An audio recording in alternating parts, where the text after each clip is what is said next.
Se eu te perguntar, uma mulher trair, um homem trair a mesma coisa? É uma pergunta, assim, banal, né?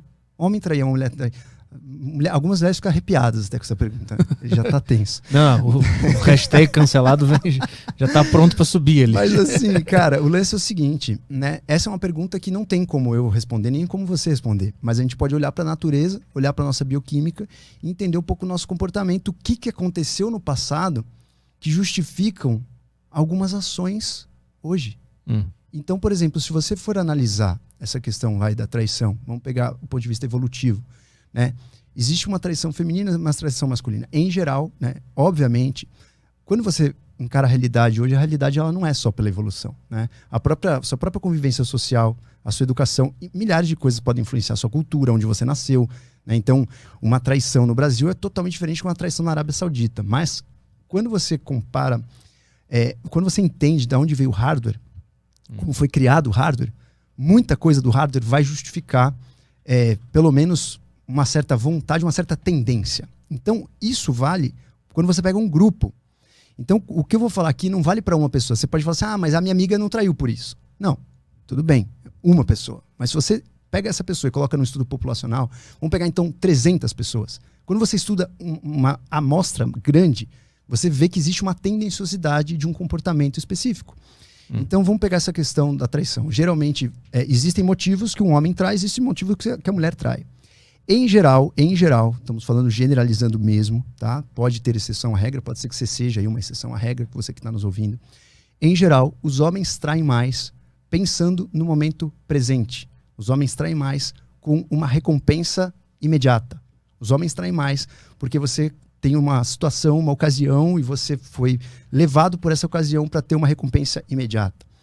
As mulheres traem mais quando elas têm uma conotação um pouco mais emocional. Então, às vezes o relacionamento está uma porcaria, às vezes ela não se sente amada, às vezes ela não está se sentindo desejada.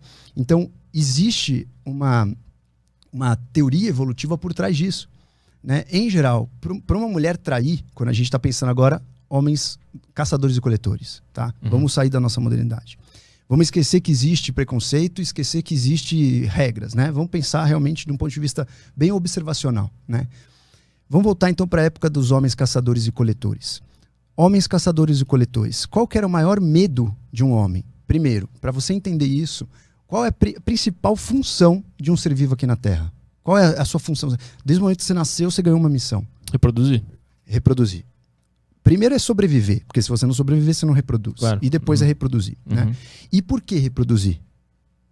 É porque está inserido no código lá, que a gente tem que fazer isso.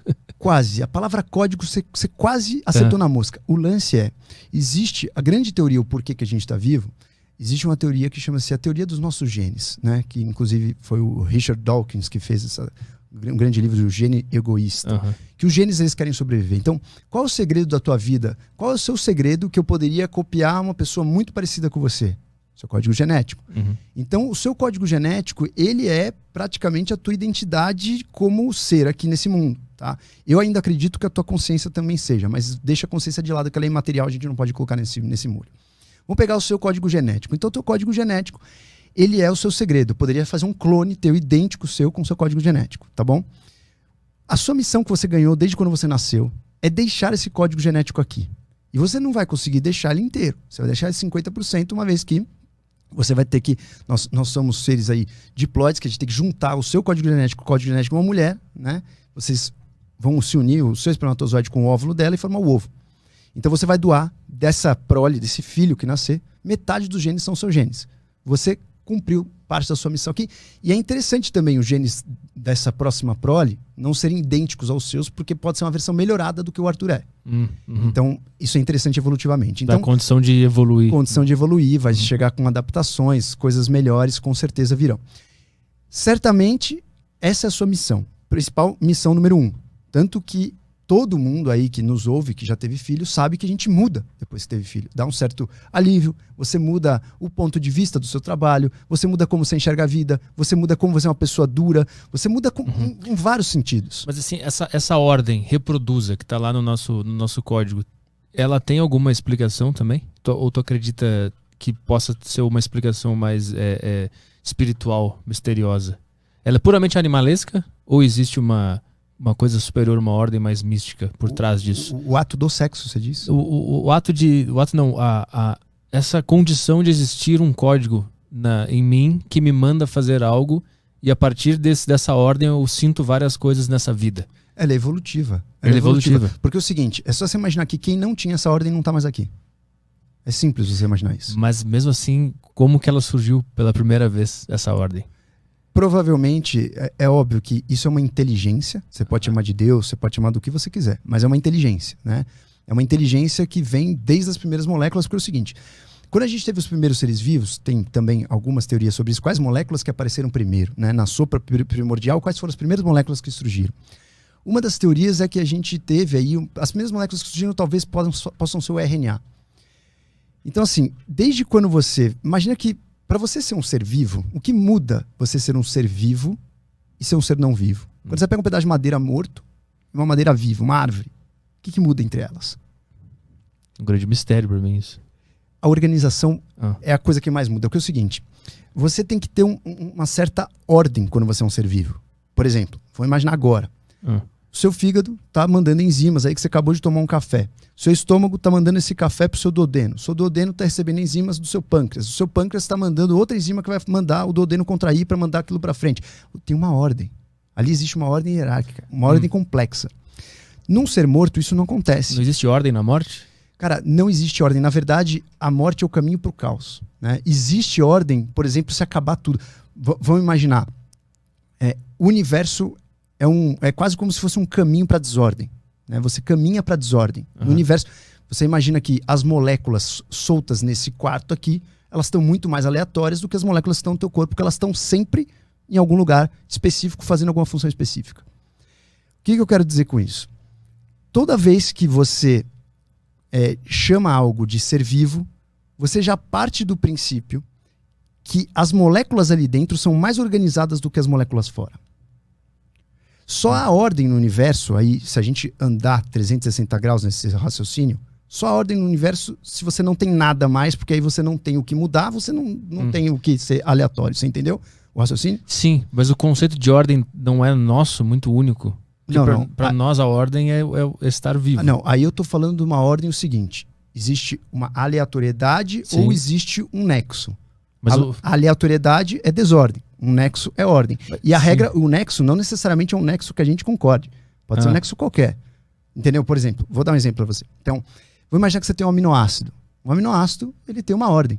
Ele sempre começa, né, com um radical amina e sempre acaba com um grupo carboxila. Pode pegar todos os aminoácidos da natureza. Todos. Pesquisa todos os aminoácidos da natureza. Eles vão ser assim. Isso é uma ordem.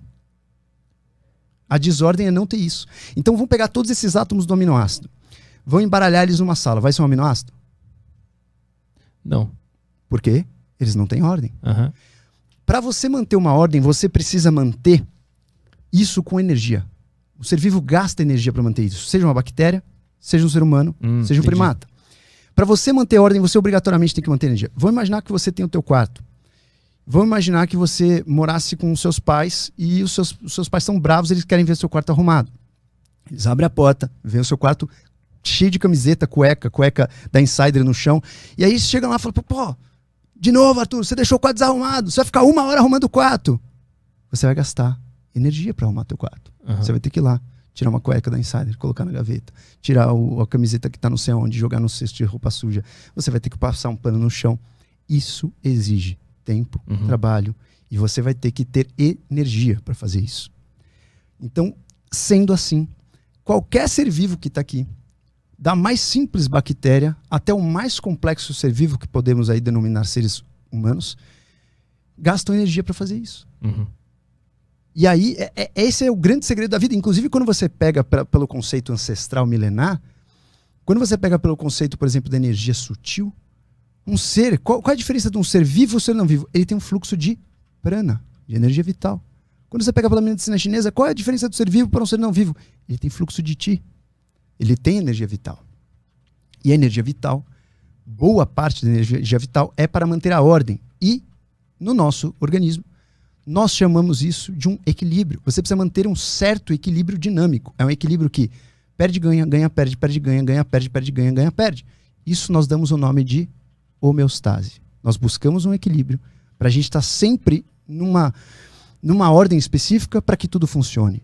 A partir do momento que você começa a perder energia, imagina você tá ali adoecendo, sucumbindo na cama com uma doença grave, terminal. Você começou a perder a ordem. O que começa a acontecer? As bactérias, que a gente chama de bactérias que são bactérias normais do nosso corpo, que convivem com a gente. Nós temos aí 1 trilhão de células e 1 trilhão de bactérias convivendo junto. Nós somos um comensalismo, nós somos um jardim, né? Não somos só células humanas. Quando você não tem mais energia para manter a ordem, existe o oportunismo.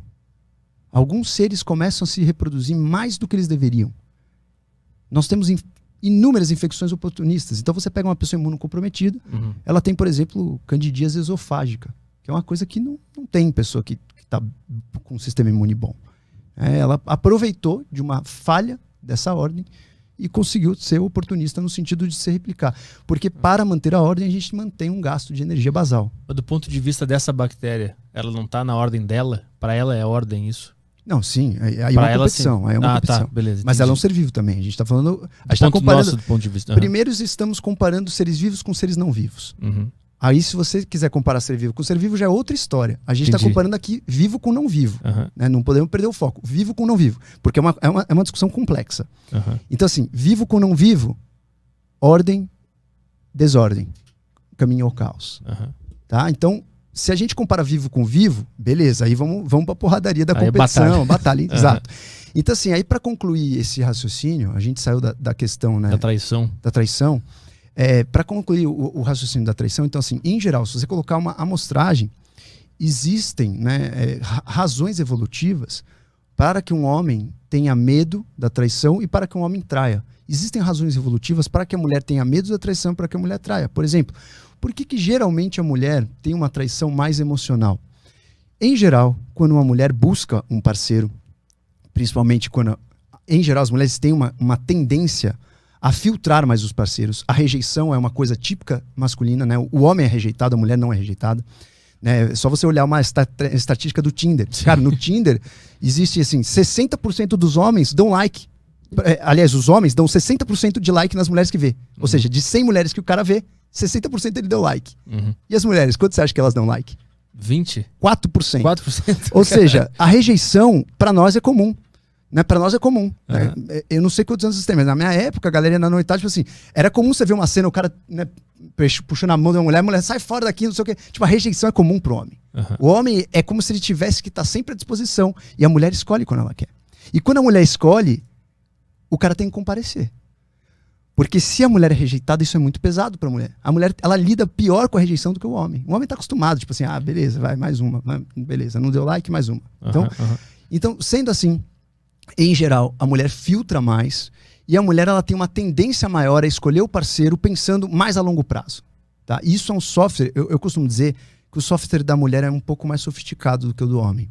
O homem tem um software um pouquinho mais medíocre, um pouquinho mais ignorante, porque ele é um pouquinho mais imediatista. A mulher ela consegue usar mais a racionalidade e a estratégia para saber se ela quer aquele homem ou não. Vou dar um exemplo para você. Se a gente estiver aqui olhando um Instagram de muitas mulheres aí, de biquíni, peladas, etc e tal, você não vai ficar pensando, né? Será que vou dar certo com essa mulher? Será que ela vai ser legal? Será? Tipo assim, uma mulher pode olhar isso também e achar legal e ter tesão nisso? Pode. Mas se ela realmente for sair com esse cara, ela vai pensar outras coisas em geral. Estamos generalizando sim, claro, porque não tem como falar por todos, né? Então, isso tem uma raiz evolutiva. Quando você tá com uma mulher, né, vamos, Homem das Cavernas de novo, galera, esquece que a gente tá em 2021. Volta para Homem das Cavernas. Você tá ali no mundo das cavernas e você casa com uma senhorita ali, tá tudo ótimo, e de repente você sai alguns dias para caça e volta. Alguns meses depois você vê que a barriga dela tá grande. Qual é a certeza que você tem que você tá cumprindo a tua missão? Qual a certeza que você tem que aquele filho é teu? Não, até inventarem o ratinho, não tinha como saber. Exatamente, vai pro teste do ratinho. Isso. Então aí que tá. Isso chama-se você saber, né, você ter a certeza da paternidade. Então a incerteza paternal faz com que o homem instintivamente ele tem que arriscar mais com mais parceiras. Porque por probabilidade, se você se dedica só àquele momento e de repente, justo naqueles dias que você foi caçar, você foi pulado para trás, você perdeu a tua missão no mundo. Então, o que o homem vem com o código genético dele? Isso a gente pode estudar, tá? Tô simplificando a história. Isso é uma história gigantesca. Se você estudar os aracnídeos, os invertebrados, existe até uma questão que a mulher, a fêmea, né, que é importante para ajudar a criação, né? Aí a criação não é uma criação junta, né? Você não cria dentro do ser vivo, você põe o ovo e o filhote nasce. Mas em geral, por exemplo, nos aracnídeos, a fêmea mata o macho para o macho não comer o outro macho. Para não existir competição entre os machos, senão o pai mata os filhos. Então o pai vai lá, injeta esperma, acabou a cópula ali, a aranha vai e mata. Então assim, o homem, de forma geral, existem exceções? Existem. Tem, por exemplo, os pinguins também chocam o ovo, tem algumas exceções, mas em geral o homem ele é um injetor de esperma. Em outras espécies. O homem, eu tô dizendo macho, esquece o homem. Espalha a semente. Ele espalha a semente porque ele é um inútil. Ele só precisa dar metade do código genético e, na verdade, quem faz todo o resto é a mulher. Resumindo, nos outros seres vivos, principalmente quanto mais primitivo é o ser vivo, mais isso é verdade. Conforme os seres vão ficando mais complexos, eles precisam também de uma figura paterna para, por exemplo, ajudar a segurança do bando, para ajudar a comida, para dar suporte. Nos seres humanos nem se fale, né? Criar um filho sozinho, você tem que ser muito guerreiro ou guerreira. Então a gente precisa, os seres humanos eles nascem muito crus de sistema neurológico, então a gente precisa dar muita atenção pro filhote, né? Diferente de um cavalo que sai e sai andando. Você já viu um cavalo parindo? Sai andando. O ser humano não, ele sai cru. Então o que acontece? O homem por si só ele tem essa tendência de ser injetor de esperma. E pela incerteza paternal, ele é obrigado a ter mais probabilidade de cumprir a missão dele. Como ele vai fazer isso? Aproveitando cada oportunidade que ele tiver de fecundação.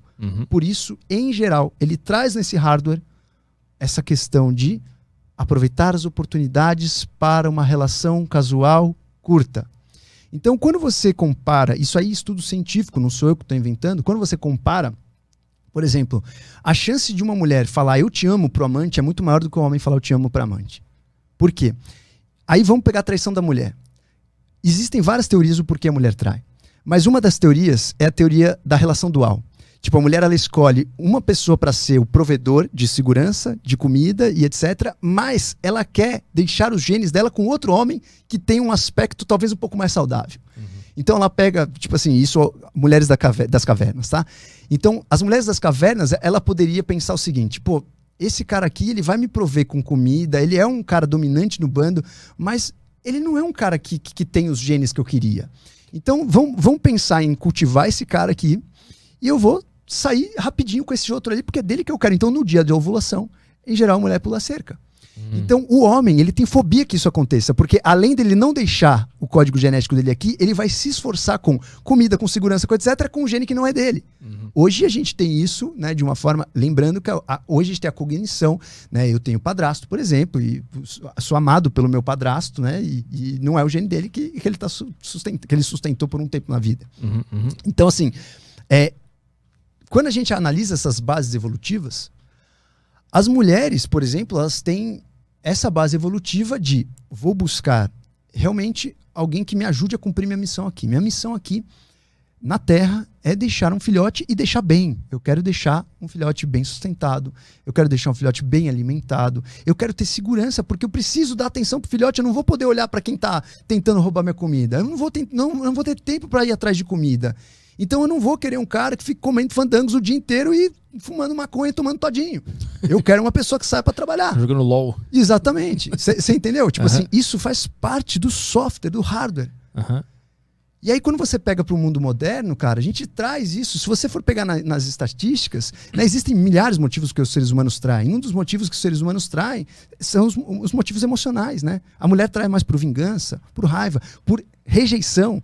Uma mulher, por exemplo, que o cara chega, realmente ele não está comparecendo, isso abala muito a mulher. Fala, meu, o problema é comigo? O problema é comigo? Beleza, 1, 2 meses vai seguindo, 3 meses vai seguindo, 4 meses ela começa, cara, eu preciso me sentir amada. E se por um acaso ela acaba esse relacionamento e começa outro relacionamento onde ela se sente desejada, a mulher muda até a vibração dela.